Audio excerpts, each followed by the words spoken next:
Tak čau lidi, zdraví vás Peters Family a vítejte u dalšího dneska trochu netradičního videa.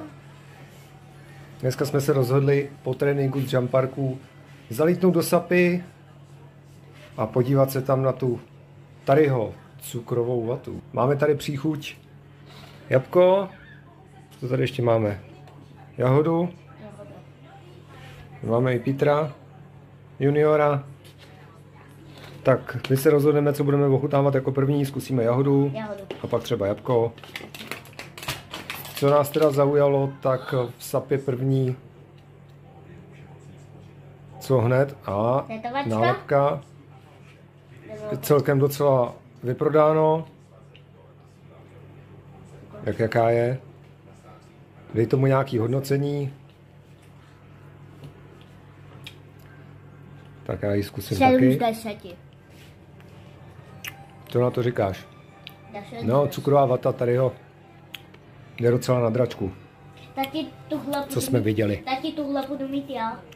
Taky já ji budu mít. No, jinak upřímně lidi, je to úplně klasická, obyčejná vata, kterou koupíte normálně běžně v krámě v těchto kelímkách.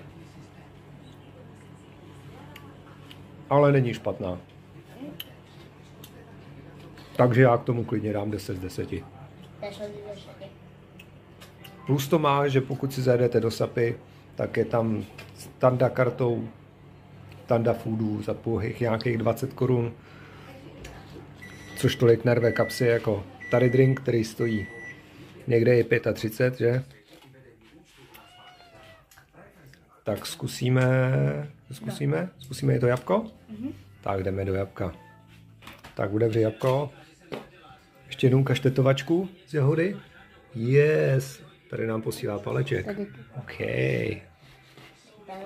Tak jdeme dál. Tak asi mi to nějak rozostřuje. Dobrý. Ňufík. Ňufík. Tady je králík ňufík. OK. Tak zkoušíme jabko. Ukáž. Tak co? Chutná jako jabko. Ty bláho, tu chutná jako jabko.